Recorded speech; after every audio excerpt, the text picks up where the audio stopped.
What's going on, Jerome's? So obviously, Kwesi adofo-mensah cooked in his year 3 offseason, where it's kind of important. First 2 off seasons, but this one making a huge transition from Kirk Cousins, letting him go to Atlanta. Y'all, definitely no tampering.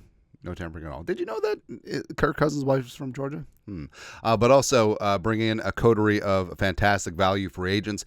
Aaron Jones, Jonathan Grenard, Andrew Van Ginkel helping replace Danielle Hunter on the edge, as well as Blake Cashman outside. How about that? Returning home as one of the a great combination for the modern NFL. Tough as nails, tackling machine, as well as can run and cover. Plus is great with leadership and lining up the defense. I mean, what more could you want?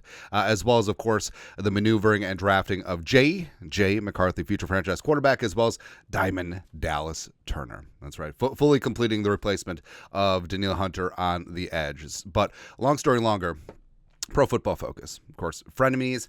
Sometimes they're good, sometimes they're poop.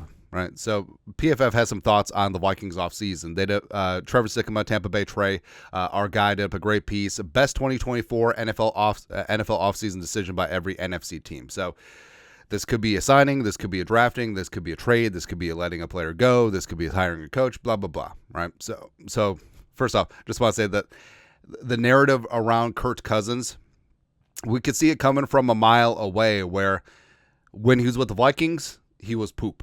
Soon as he leaves the Vikings, oh, Lord, he would go. Top 10 quarterback, even though he's 36 and coming off an Achilles. Other than that. So, yeah, Falcons' number 1 move, signing Kurt. Okay, sure. For the Vikings, surprisingly, it's not drafting of McCarthy. It's not drafting of Turner. It's not letting go of Kurt Cousins. It's not re-signing Justin Jefferson. It's signing Sam Darnold. And Trey referenced to all of these. But the Darnold edition is the one that could have a big payout. Darnold will not be the franchise quarterback, but signing him for the 2024 gives the Vikings flexibility to not rush McCarthy into action while the team remains competitive. For the flexibility and patience he allows Minnesota to have with McCarthy, Darnold was worth the $10 million this year. And we've talked about how it seems like the grand plan for O'Connell is to have him sit a year. He's only 21. He's only 3 years removed from high school. And even though he's won and been a 2-year starter at Michigan, I mean, that jump from big-time college football, even in a pro-style system where you're calling audibles and checks at the line of scrimmage, that's a big-time jump to the National Football League. So having him settle in where he can learn, where he's not under fire, and Darnold can sort of keep the store open, and the Vikings, I still think the Vikings can make a playoff run and push for the division with Sam Darnold under center. And now, I understand how I'm always going to be accused of wearing the purple glasses and chugging the purple Kool-Aid, but it's legit. Like, you could almost plug in any quarterback outside of Nate Stanley in this offense, and it would be competitive and fun to watch.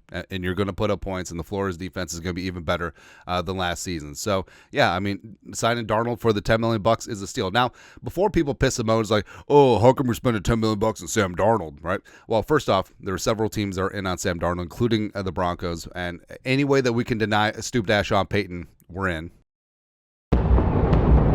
Douche. Douche. Douche. Douche. Douche. Douche. And also, $10 million sounds like a lot until you remember the Vikings paid Marcus Davenport $13 million last year to do nada. So, and even though things haven't worked out, no one told you life was going to be this way. With Sam Darnold, he was phenomenal at USC, man. His redshirt freshman season, glorious, but didn't work out with the Jets, didn't work out with the Panthers.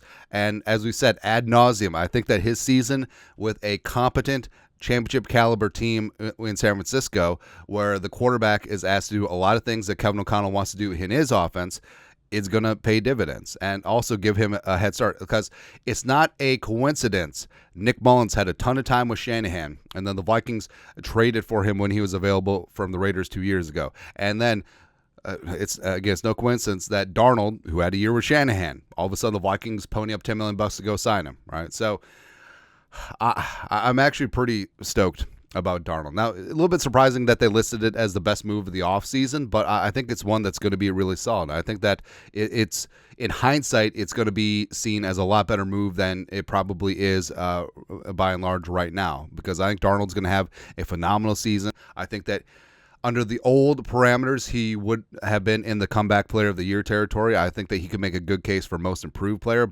and also, more importantly, just keeping the chair warm. Like, he's not the heir, he's the spare, or he's the transitional king before we wait for the reign of J.J. McCarthy the first. Wait, no. He's a J, so the third, second, doesn't matter. Doesn't matter, man. But your thoughts are thoughts. Pro Football Focus lists the signing of Sling and Sam Darnold as the Vikings' the best move of the offseason. Let us know in the comment section below. You guys are the best. You know what to do. Skol, production value.